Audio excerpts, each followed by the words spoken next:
Mega power star Ram Charan ఈ పేరు తెలుగు ప్రేక్షకులందరికీ సుపరిచితమే. మెగాస్టార్ చిరంజీవి వారసుడుగా టాలీవుడ్లోకి ఎంట్రీ ఇచ్చిన చరణ్ తన ఇన్నాళ్ల కెరీర్లో ఎన్నో విమర్శలు ఎదుర్కొన్నారు. కానీ అవేవి పట్టించుకోకుండా ఒక నటుడిగా తనని తాను నిరూపించుకోవడానికి ఎంతో హార్డ్ వర్క్ చేశారు. ఈ క్రమంలోనే విమర్శలను సైతం ప్రశంసలుగా మలుచుకున్నారు. కాగా RRR మూవీతో ఏకంగా గ్లోబల్ స్టార్గా పేరు తెచ్చుకున్నారు. అయితే ప్రస్తుతం ఈయన శంకర్ దర్శకత్వంలో గేమ్ చేంజర్ అనే సినిమా చేస్తున్నారు.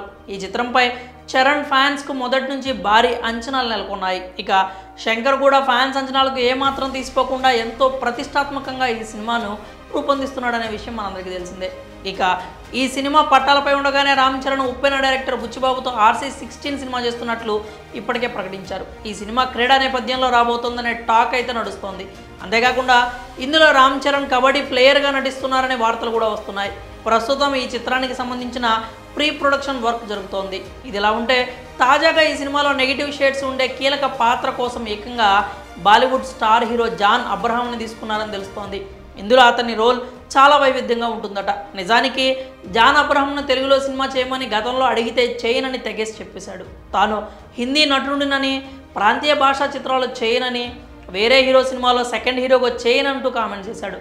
అంతేకాదు తాము నంబర్ 1 అని, బాలీవుడ్లో హీరోలు ఎప్పటికీ నంబర్ 2 కాలేరంటూ కామెంట్ చేశాడు.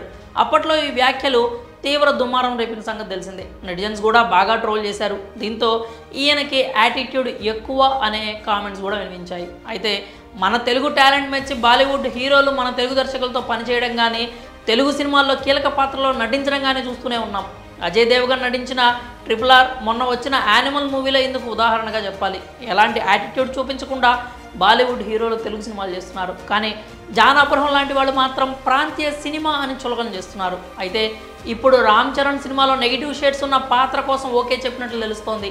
RC16 యూనిట్ జాన్ అబ్రహాంని అడగ్గా ఒప్పుకున్నట్లు వార్తలు వస్తున్నాయి. కాగా ఈ సినిమా దాదాపు 400 కోట్ల రూపాయల బడ్జెట్తో రూపొందనుంది. అలాగే ఈ చిత్రాన్ని వృద్ధి సినిమాస్ బ్యానర్పై వెంకటేష్ సతీష్ కిలారు నిర్మిస్తున్నారు. ఇక భారీ బడ్జెట్తో పాన్ ఇండియా రేంజ్లో రూపొందుతున్న ఈ సినిమాలో చాలామంది పెద్ద స్టార్లు భాగం కాబోతున్నారు. ఇప్పటికే ఈ చిత్రంలో విజయ్ సేతుపతి, శివరాజ్ కుమార్ సహా ఎంతోమందిని ఫైనల్ చేసుకున్నట్లు ప్రచారం అయితే జరుగుతోంది. అలాగే ఈ మూవీకి AR రెహమాన్ సంగీతం అందిస్తుండగా మైత్రి మూవీ మేకర్స్తో పాటు సుకుమార్ రైటింగ్ సంస్థలో నిర్మాణ భాగస్వాములుగా వ్యవహరిస్తున్నాయి. మరి రామ్ చరణ్ భారీ బడ్జెట్ మూవీలో బాలీవుడ్ స్టార్ జాన్ అబ్రహం నటిస్తున్నారంటూ వస్తున్న వార్తలపై మీరేమనుకుంటున్నారో మీ అభిప్రాయాలని కామెంట్స్ రూపంలో తెలియజేయండి.